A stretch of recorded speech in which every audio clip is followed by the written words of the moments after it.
Bismillahirrahmanirrahim. Assalamualaikum warahmatullahi wabarakatuh.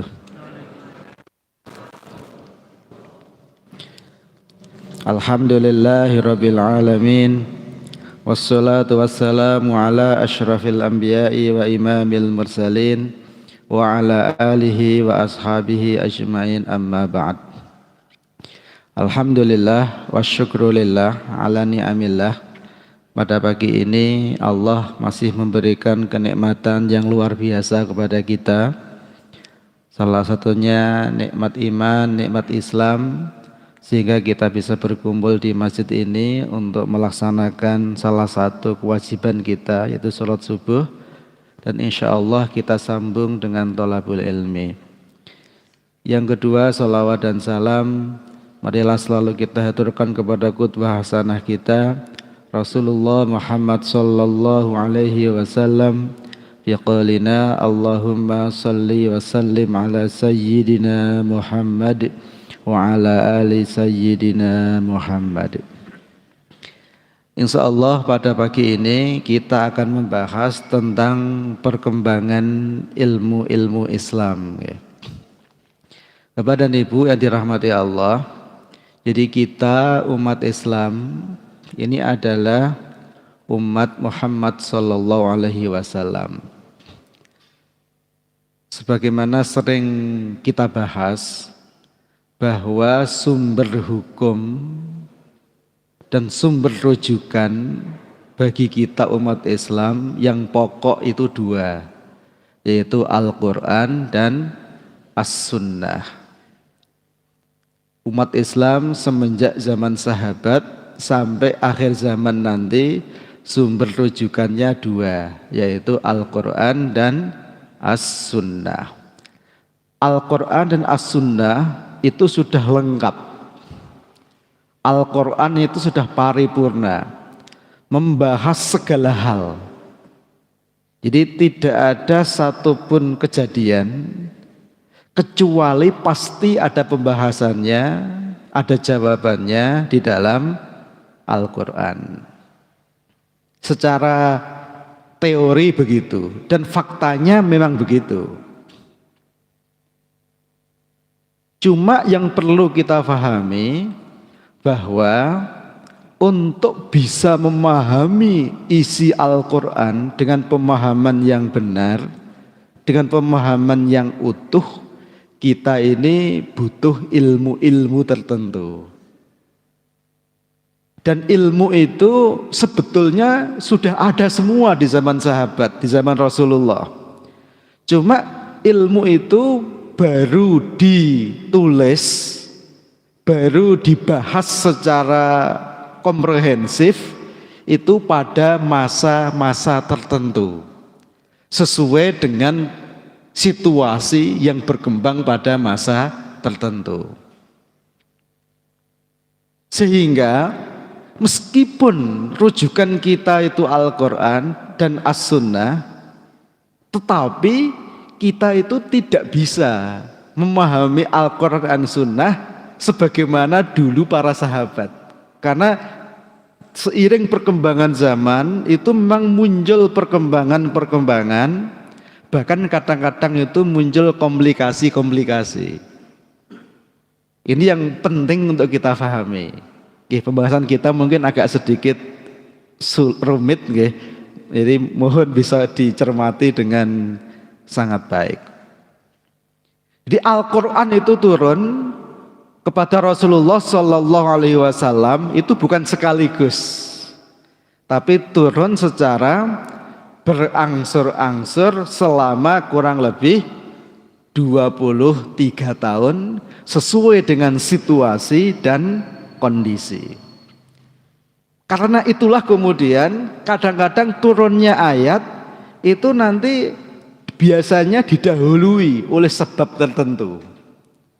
Oleh karena itu maka nanti kita mengenal yang namanya asbabun nuzul. Meskipun tidak semuanya, tidak semua ayat itu turun didahului dengan sebab yang muncul asbabun nuzul. Ada beberapa ayat yang turun tanpa sebab. Demikian pula Rasulullah. Rasulullah itu melakukan sesuatu, mengucapkan sesuatu, itu biasanya juga didahului oleh sebab. Kenapa beliau kok sampai bilang begini? Kenapa beliau kok melakukan ini? Itu yang kemudian kajian tentang hal itu sering dinamakan dengan nama asbabul wurud. Sehingga ketika kita memahami Al-Quran, memahami hadis, perlu tahu itu. Sehingga kita itu bisa menerapkan secara tepat, tidak keliru dalam mengambil dalil. Ada asbabun nuzul, ada asbabul wurud. Bahkan kadang-kadang kita itu nggak bisa memahami Al-Quran kecuali mengetahui asbabun nuzul itu. Saya sendiri kadang-kadang kalau baca Al-Quran atau mendengar sesuatu gitu, ini maksudnya sebetulnya apa ya? Itu baru kita baru ngerti maksudnya kalau kita itu tahu asbabun nuzulnya. Mungkin saya contohkan nanti ya. Nah, Al-Quran itu turun selama 23 tahun secara berangsur ya. Nah, pada waktu itu juga sempat ada yang protes ya. Kenapa sih Al-Quran gak turun sekaligus sebagaimana yang turun dalam bentuk tabut seperti pada kasus nabi-nabi yang lain, turun dari langit dalam bentuk tabut dalam bentuk buku gitu. Kan lebih enak kalau seperti itu. Nah, itu dulu di zaman Rasulullah ada yang protes seperti itu. Tapi kemudian Allah berfirman, wa qalal ladzina kafaru laula nuzzila alaihil qur'anu jumlatan wahidah. Kenapa orang-orang kafir berkata, kenapa sih Al-Quran itu kok turunnya dikit melalui malaikat Jibril, dan kita semua nggak melihat malaikat Jibril itu seperti apa? Kan kalau seperti dulu zaman nabi-nabi terdahulu ada tabut yang turun dari langit, itu kan kelihatan mata gitu ya. Nah, Allah menjawab, kadzalika linutsabbita bihi fuadak. Jadi Al-Quran itu turun secara beransur-ansur sesuai dengan situasi, sesuai dengan kondisi, biar hati kita itu lebih klik, lebih mantep tahu, lebih bisa. Jadi kalau kita itu belajar itu sesuai dengan kasusnya, itu kan lebih mantap gitu ya. Ingatannya kuat, menancap di dalam hati. Dan ketika Rasulullah wafat, maka Al-Quran itu sudah selesai semuanya. Jadi al-yauma akmaltu lakum dinakum wa atmamtu alaikum ni'mati wa raditu lakumul Islam madina. Sudah sempurna. Maka ketika ayat ini turun, para sahabat ini pada senang-senang ya. Alhamdulillah, Islam telah disempurnakan oleh Allah. Nah, tapi di tengah kesenangan itu memang ada orang itu yang betul-betul bisa membaca zaman.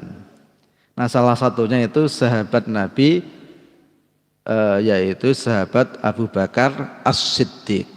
Nah, ketika ayat itu turun yang menjelaskan tentang kesempurnaan Islam, beliau itu nggak ada. Para sahabat seneng-seneng, alhamdulillah dan lain sebagainya. Nah, Sayyidina Abu Bakar ini nggak ada.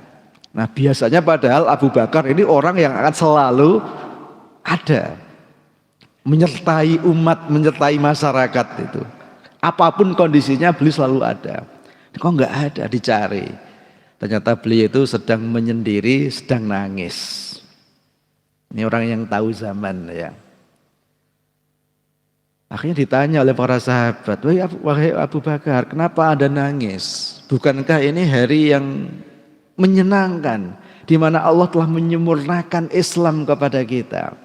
Nah, beliau menjawab, ya, jika Al-Quran itu sempurna dan Al-Quran itu diturunkan kepada Rasulnya, itu menunjukkan kalau Rasul itu tugasnya sudah selesai. Ya kalau beliau sudah selesai, ya artinya saatnya beliau itu menghadap Allah karena tugasnya sudah selesai. Akhirnya yang lain ikut nangis ya.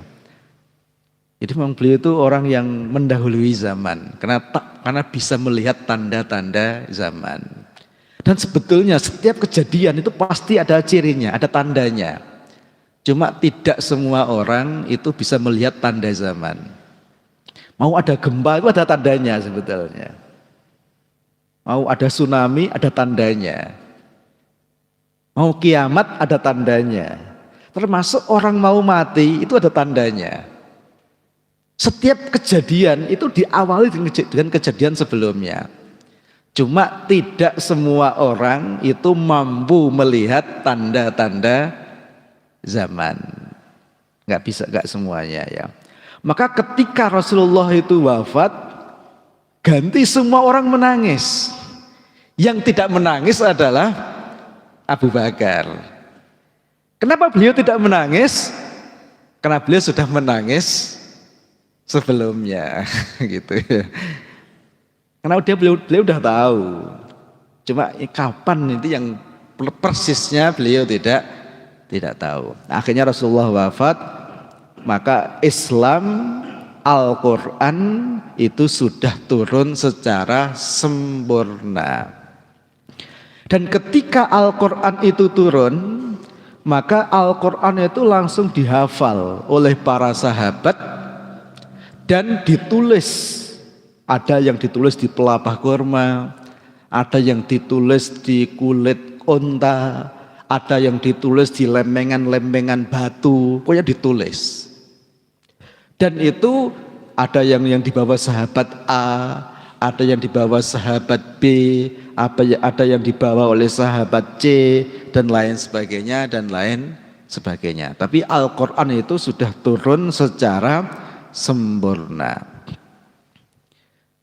Dan memang kalau orang hidup di zaman Nabi itu beda dengan sekarang. Kenapa? Karena para sahabat Nabi itu kalau seandainya ada masalah, mereka itu bingung memahami Al-Quran, punya suatu kasus yang beliau tidak bisa pecahkan, mereka itu bisa langsung bertanya kepada Rasulullah Shallallahu Alaihi Wasallam. Nah kalau sekarang nggak bisa karena Rasulullah sudah wafat menghadap Allah Subhanahu wa Ta'ala. Nah kemudian setelah beliau Rasulullah wafat, kemudian masuk ke generasi berikutnya yang dinamakan dengan nama generasi sahabat. Jadi bukan lagi generasi kenabian tapi generasi sahabat. Nah yang pertama kali dipimpin oleh seorang khalifah yaitu Khalifah Abu Bakar As-Siddiq.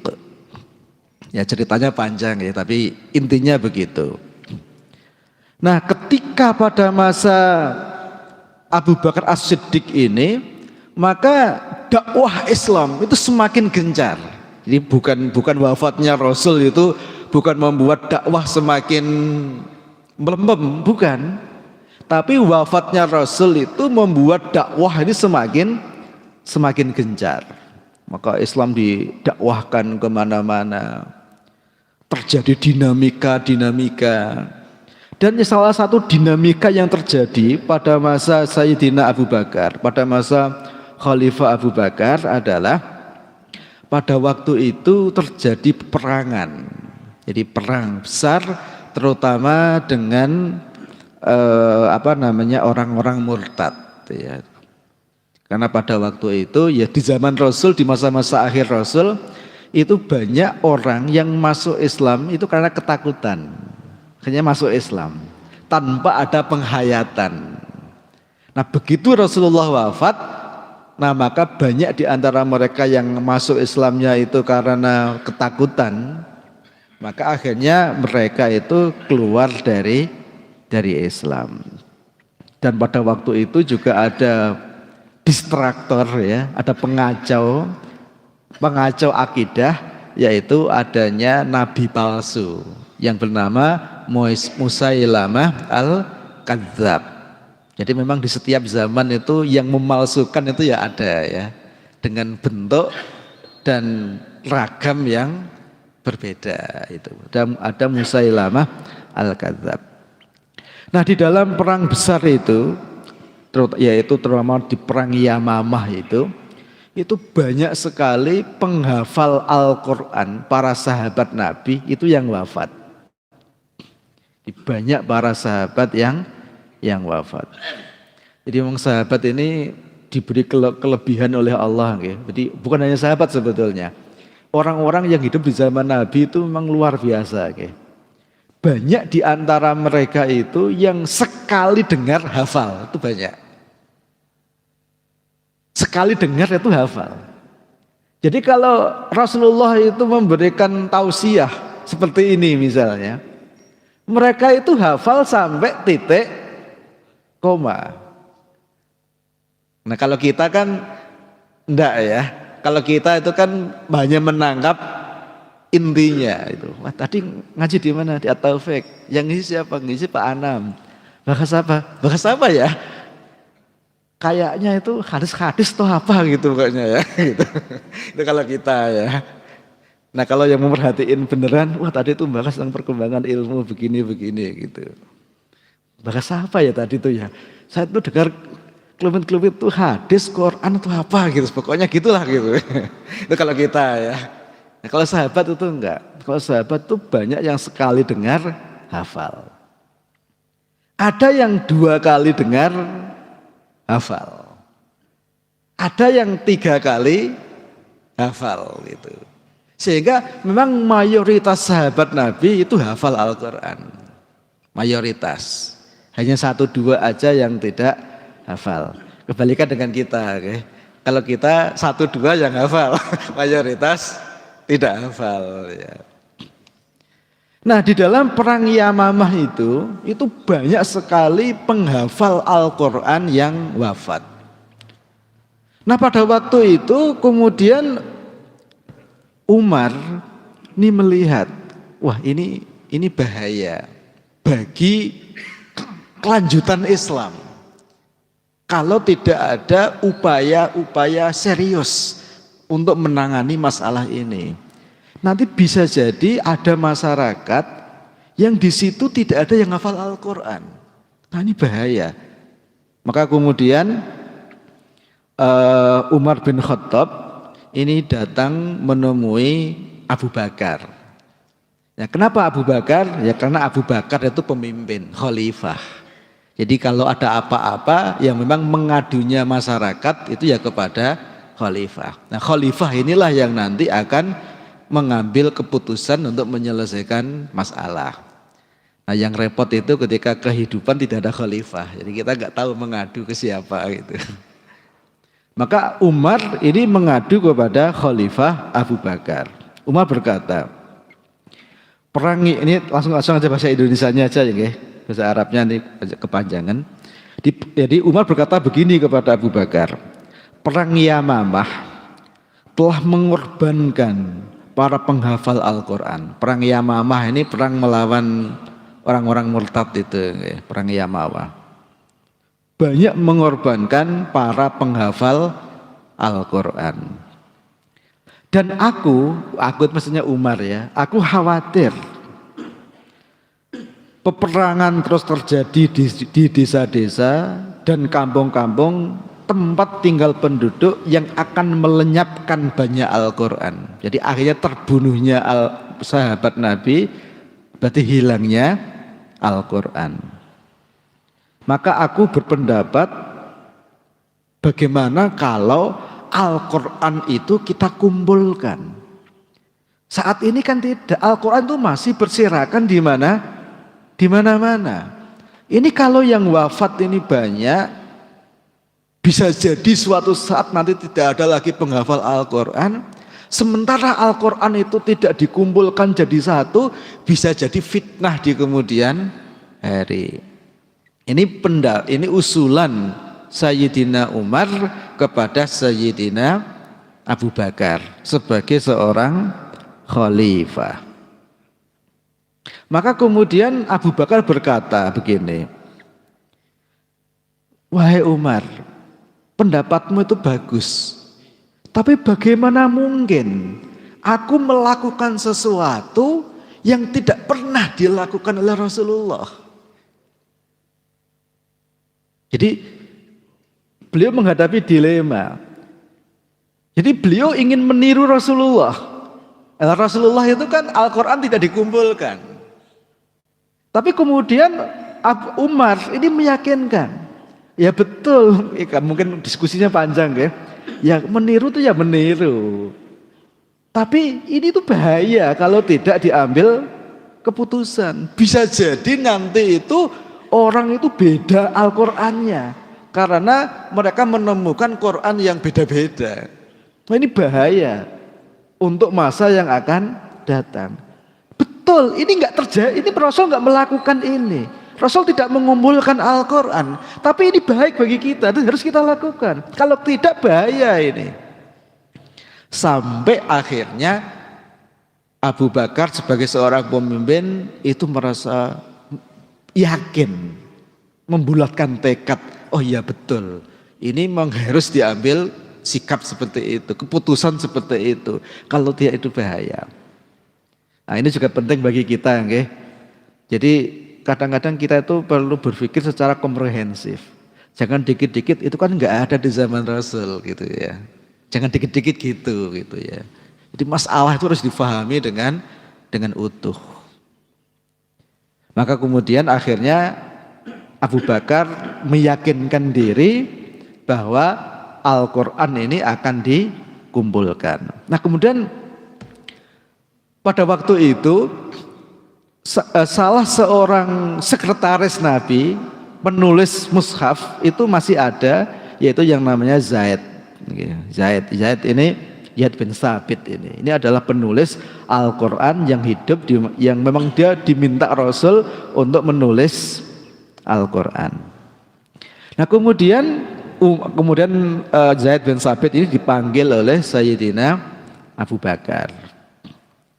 Nah, intinya kemudian Sayyidina Abu Bakar ini berkata atau meminta kepada Zaid bin Thabit untuk melakukan pengumpulan Al-Quran. Apa kata Zaid? Sama dengan yang dikatakan oleh Abu Bakar. Bagaimana mungkin aku melakukannya? Melakukan sesuatu yang tidak dilakukan oleh Rasulullah. Rasulullah aja sebaik-baiknya orang itu gak melakukannya. Kalau ditambah, kalau memang itu baik, mestinya Rasulullah melakukan. Kalau orang sekarang ya. Gitu. Bagaimana mungkin aku melakukan sesuatu yang Rasul tidak melakukan? Jangan engkau bebani aku, wahai Abu Bakar. Bagiku mengumpulkan tugas ini, mengumpulkan Al-Quran ini, mengkodifikasi Al-Quran ini lebih berat bagiku daripada aku itu memanggul gunung-gunung. Mengkodifikasi Al-Quran ini, mengumpulkan Al-Quran ini. Tapi kemudian diyakinkan oleh Sayyidina Abu Bakar sebagai khalifah agar Zaid, orang yang paling tahu tentang Al-Quran ini, untuk melakukan tugas ini. Nah akhirnya Zaid bin Thabit ini bersedia untuk mengkodifikasi Al-Quran, mengumpulkan Al-Quran. Nah kemudian pada waktu itu kemudian Al-Quran ini dikumpulkan. Dan pengumpulan Al-Quran ini dengan ketat. Dengan pertimbangan ilmiah yang sangat kuat. Ya. Jadi ketika itu dikumpulkan, maka pada waktu itu ada syarat. Syarat yang pertama harus dihafal oleh minimal 3 sahabat. Kalau sampai ada orang itu bilang, oh ini Al-Quran, bunyinya begini, terus buktinya mana? Ya saya aja yang hafal. Oh nggak bisa. Harus dihafal minimal 3 sahabat. Kalau dalam bahasa ilmu usul fikih harus mutawatir. Harus dihafal oleh 3 sahabat. Dan yang kedua harus ada bukti tertulis. Jadi ada bukti tertulis dan dihafal oleh 3 sahabat. Kalau seandainya ada orang datang bawa lembaran, oh, ini Quran nih, siapa yang hafal ini? Enggak ada. Ini jangan-jangan ini buatan sendiri gitu. Jadi bukti tertulis itu harus dihafal, buktinya adalah dihafal oleh 3 sahabat yang lain. Untuk memastikan bahwa ini memang betul-betul ayat Al-Quran. Nah, terakhir yang dikirimkan itu adalah surat At-Taubah ayat ke-128. Itu yang terakhir diberikan dan dihafal oleh 3 sahabat, yaitu laqad ja'akum rasulun min anfusikum dan seterusnya itu ayat yang terakhir. Itu dikumpulkan dalam satu ruang. Maka itulah Al-Quran yang dalam ruang itu. Di luar itu kalau seandainya ada yang saya punya bukti, saya punya lembaran, itu tidak ya. Jadi hanya itu. Itulah Al-Quran yang sudah dikumpulkan. Jadi pada masa Sayyidina Abu Bakar ini yang dilakukan itu adalah pengumpulan Al-Quran. Yang awalnya berserakan dikumpulkan di satu tempat.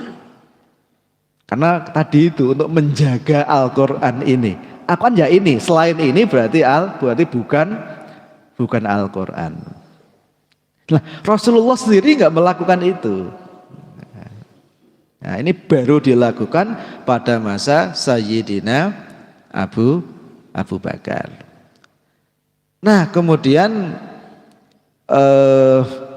ketika itu kemudian Sayyidina Abu Bakar wafat, kemudian umat Islam memilih khalifah atau pemimpin yang kedua, yaitu Sayyidina Umar radhiyallahu anhu.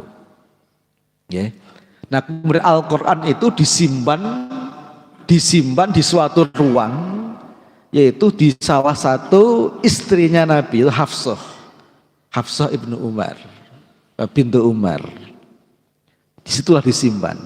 Termasuk pada masa kekhalifahan Umar, itu masih disimpan di ruangannya Hafsah, Ummul Mukminin Hafsah. Ya. Nah, kemudian pada masa Umar bin Khattab banyak dinamika, tapi tidak sampai menyinggung masalah itu. Kemudian pada Umar itu wafat setelah memimpin jadi khalifah kira-kira selama 12 tahun. Nah, kemudian khalifah kepemimpinan beralih lagi kepada Sayyidina Utsman ibnu Affan. Nah, pada masa Utsman ibnu Affan ini Islam sudah menyebar sangat luas. Jadi bukan hanya di Jazirah Arab, tapi sudah kemana-mana, ya.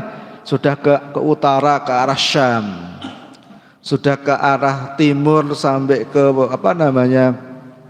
Persia dan sekitarnya, ke barat, ke Afrika. Itu sudah bahkan sampai Afrika bagian barat. Itu pada masa Sayyidina Abu Bakar, Sayyidina Utsman itu. Jadi sudah lebih dari separuh dunia pada waktu itu sudah, tapi belum kalau ke Indonesia seperti apa itu masih menjadi perdebatan, okay. Karena Islam masuk ke Indonesia ini di abad berapa? Ini perdebatan. Tapi ada yang mengatakan Islam itu masuk ke Indonesia ya semenjak zaman sahabat Nabi gitu. Dan ada bukti-bukti kuat tentang hal itu. Nah, kemudian ketika Islam itu sudah menyebar kemana-mana, nah itu ada suatu kasus. Nah, kadang-kadang kasus itu menimbulkan pembahasan tertentu dan akhirnya menimbulkan ilmu tertentu kadang-kadang. Nah, pada masa itu kemudian ada suatu kasus.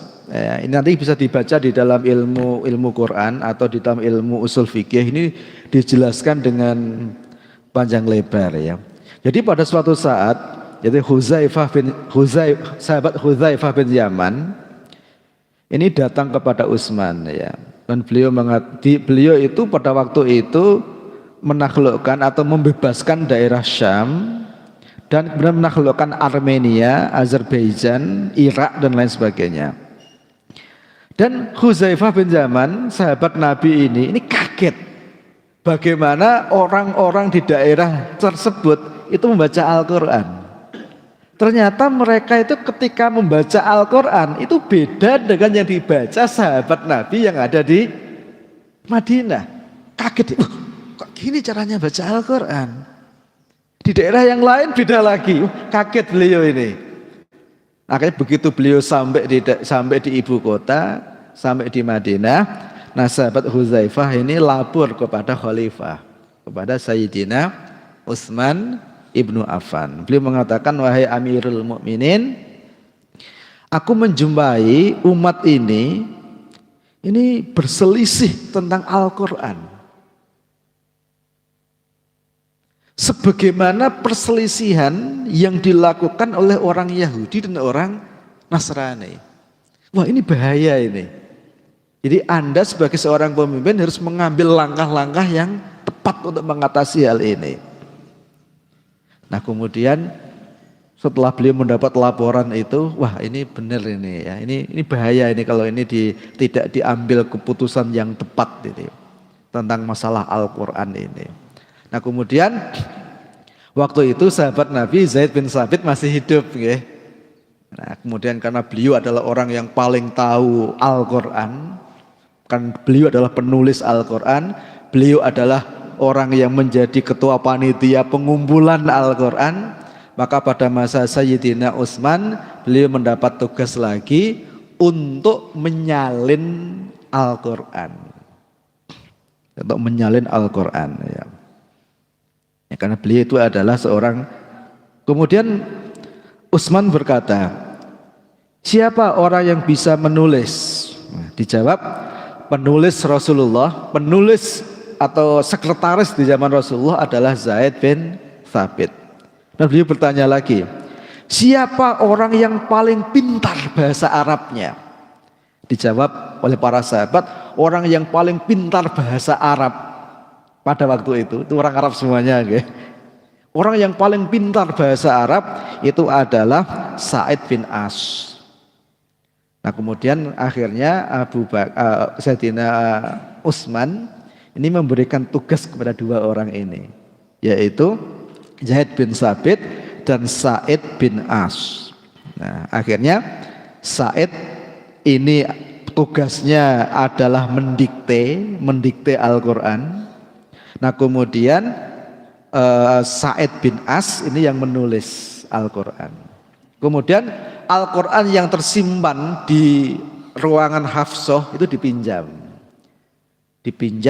kemudian ditulis ya, ditulis persis sebagaimana Al-Quran itu turun. Inilah yang dinamakan dengan nama Mushaf Utsmani. Dan umum bahasa Al-Quran itu unik, tidak seperti bahasa Arab pada umumnya ya. Misalnya contoh paling gampang ya, di dalam Al-Quran itu Bismillah itu Bismillahirrahmanirrahim. Kalau dalam bahasa Arab umumnya, Bismillah itu harusnya tulisannya itu ba, terus alif. Karena kemudian sin, kemudian mim. Bi itu artinya dengan, ismi itu nama. Tapi ketika Al-Quran itu turun, nulisnya nggak kayak gitu. Nulisnya itu Bismi tanpa menggunakan alif. Jadi Al-Quran ditulis seperti itu. Apa adanya sebagaimana ayat turun ketika Zaid itu diminta Rasul. Jadi Rasul itu mendikte kepada Zaid bin Tsabit ini. Apa adanya, ditulis apa adanya. Nah kemudian di tulisan itu kemudian dikirim ke Irak, dikirim ke Yaman, dikirim ke Syam, dikirim ke Afrika. Nah itulah yang dinamakan dengan nama Mushaf Utsmani. Sebagaimana yang kita lihat saat ini, itu Mushaf Utsmani. Ya, coba memang kadang-kadang agak repot juga ya. Jadi kadang-kadang itu ada simplifikasi. Jadi beberapa mushaf yang berkembang di beberapa negara itu ada yang dimudahkan. Ini ditulis pakai kayak gini aja lah, biar mudah. Tapi itu tidak boleh sebetulnya. Di Al-Quran itu harus ditulis apa adanya. Tidak boleh ditulis dengan bahasa Arab yang amiyah, yang umum, itu tidak boleh. Harus ditulis sebagaimana dia turunnya itu. Nggih, Mushaf Utsmani. Dan ceritanya panjang nggih. Cerita panjang. Jadi memang yang namanya ilmu jadi ilmu itu berkembang. Nah, nanti di zaman sahabat Nabi, semua sahabat Nabi itu fasih berbahasa Arab dan paham bahasa Arab. Tapi masalahnya bahasa Arab itu juga belum ditulis. Ilmu tentang bahasa Arab itu belum ditulis. Tapi mereka paham semuanya. Ya kayak kita lah ya. Kita ini kan orang Jawa nih. Kita bisa berbahasa Jawa. Tapi sedikit di antara kita yang tahu tata bahasa Jawa. Betul gak? Sama. Di zaman sahabat tuh orang semuanya berbahasa Arab dengan bahasa Arab yang fasih. Tapi ilmu tentang bahasa Arab itu belum ada. Nah, ilmu tentang bahasa Arab itu pertama kali ditulis itu di zaman Imam Sibawayh. Yang terkenal penulis, orang yang pertama kali nulis ilmu tentang bahasa Arab itu Imam Sibawayh. Beliau hidup di abad 2. Ilmu tentang hadis ada nggak di zaman Nabi? Belum ada. Nanti kita bahas di pertemuan berikutnya insya Allah. Bagaimana ilmu hadis itu muncul. Di zaman Nabi ada nggak ilmu tentang usul fikih? Nggak ada juga. Orang yang pertama kali nulis tentang usul fikih itu adalah Imam Syafi'i. Nanti kita akan bahas kenapa muncul ilmu itu. Ilmu tentang balaghah ada nggak? Nggak ada pada waktu itu. Ilmu tentang tafsir ada nggak? Nggak ada juga. Tapi semua sahabat itu sudah pakai itu, tapi memang belum ditulis. Maka kadang-kadang sekarang itu agak aneh sebagian orang itu ya. Apa itu ilmu usul fikih? Nggak ada tuh di zaman Nabi usul fikih. Ya kalau cara berpikirnya begitu, nggak ada di zaman Nabi itu Al-Quran yang tertulis seperti itu. Nggak ada tuh di zaman Nabi ilmu hadis. Nggak ada di zaman Nabi itu hadis sahih, hadis hasan, hadis dhaif. Itu nggak ada. Ya itu memang muncul seiring dengan perkembangan zaman. Jadi memang ketika zaman itu berkembang, maka ilmu itu ikut berkembang. Dalam rangka untuk menjaga kemurnian Al-Quran, kemurnian hadis, dan kemurnian Islam.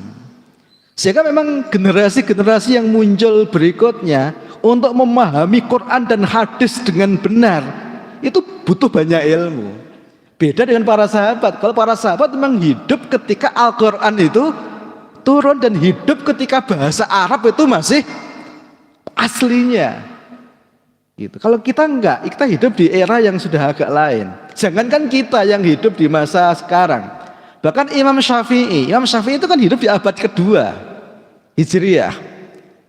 Pada waktu itu beliau itu sudah merasa bahasa Arab yang beliau dapatkan, padahal beliau hidup di Madinah, hidup di Irak, hidup di Mesir, beliau itu merasa bahasa Arab itu sudah rusak dan nggak bisa dipakai untuk memahami Al-Quran pada waktu itu. Maka beliau itu akhirnya belajar bahasa Arab ke orang-orang pedalaman yang bahasa Arabnya masih murni. Nah apalagi makanya orang Arab sekarang enak ya, orang Arab sekarang ya bisa memahami Al-Quran tanpa belajar. Siapa bilang? Gitu. Al-Quran nggak bisa dipahami dengan bahasa awam. Awam sekarang loh, ya. Gitu. Karena bahasa Arabnya udah berbeda. Jadi memang butuh ilmu. Jadi setiap perkembangan itu butuh ilmu. Ada muncul ilmu baru kadang-kadang. Untuk bisa memahami Al-Quran dengan benar itu butuh ilmu itu. Gitu. Itu yang harus dipahami. Nah, apalah kalau zaman sekarang, terutama setelah munculnya revolusi industri di Eropa itu, pemahaman Al-Quran, pemahaman tentang Islam itu berubah total itu, cara melihat dunia. Insya Allah nanti kita bahas di pertemuan berikutnya, gitu. Nyon sewu ternyata ini sudah habis waktunya. Mungkin sedikit kalau ada yang mau ditambahkan barangkali. Monggo.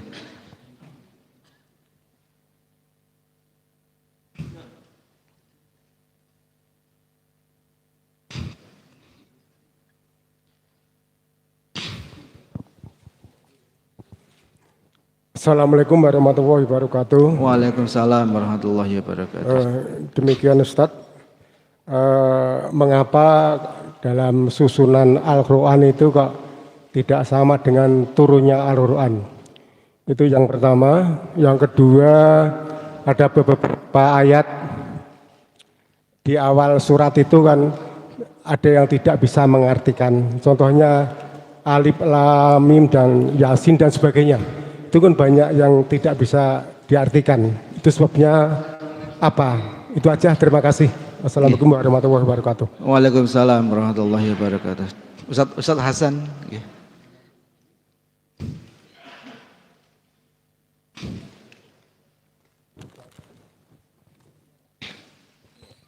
Assalamualaikum warahmatullahi wabarakatuh. Makasih sekali Ustaz.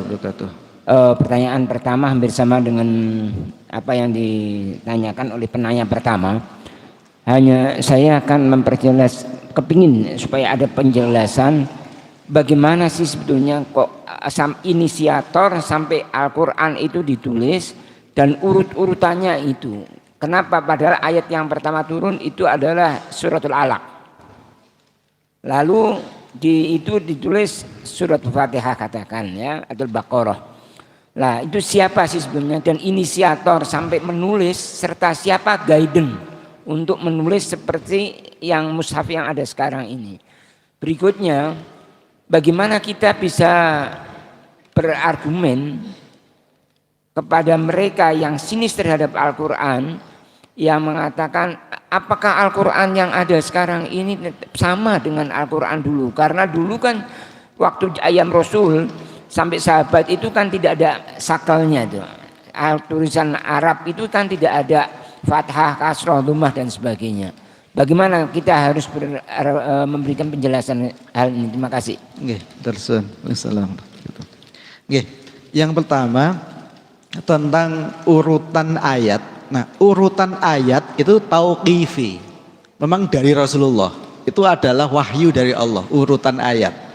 Bagi ketika ayat itu turun, misalnya ayat tertentu, maka Rasulullah itu berkata kepada para sahabat, ini adalah ayat dari surat ini kesekian. Jadi urutan ayat itu wahyu, tauqifi. Itu dari Allah Subhanahu wa taala melalui Rasulullah yang disampaikan kepada para sahabat. Jadi kenapa misalnya ayat yang pertama itu turun Iqra bismi rabbikal ladzi khalaq, urutannya kok begitu? Nah itu wahyu dari Allah Subhanahu wa taala. Nah kemudian kalau urutan surat itu adalah istihad para sahabat. Nah, Zaid bin Sabit yang sampai kepada kita, Mushaf Utsmani ini ditulis oleh Zaid bin Sabit, ditulis tadi oleh Zaid bin Sabit tadi, oleh timnya adalah beliau, dan memang mayoritas sahabat urutannya itu seperti ini dari beliau. Tapi memang ada sahabat lain yang urutan suratnya itu enggak seperti yang kita lihat saat ini. Tapi yang Mushaf Utsmani itu urutannya seperti yang kita lihat saat ini. Jadi kalau urutan ayat itu wahyu dari Allah. Tapi kalau urutan surat itu memang dari sahabat. Nah, dengan urutan yang seperti ini itu adalah dari Zaid bin Sabit dan beliau adalah penulis pertama dari Al-Quran. Tapi memang ada sahabat yang lain yang punya urutannya beda. Tapi urutan ayatnya itu sama gitu. Paham ya, kira-kira begitu. Nah kemudian apakah Al-Quran yang saat ini ada di depan kita itu persis sebagaimana ketika turun kepada Rasul? Insya Allah ya. Iya. Jadi ketika ayat itu memang turun, ditulis di dalam tadi pelapah korma, di dalam batu dan sebagainya. Tapi memang pada waktu itu penulisan Al-Quran bahasa Arab pada waktu itu nggak pakai sakal, nggak pakai fathah, nggak pakai kasroh, bahkan nggak pakai titik kadang-kadang itu. Jadi memang orang zaman itu tuh bahasa Arabnya memang unik ya. Di bahasa Arab itu nggak pakai titik pada waktu itu. Nah kalau kita ingin tahu itu lihat aja beberapa surat yang dikirim Rasul kepada raja-raja itu nggak pakai titik.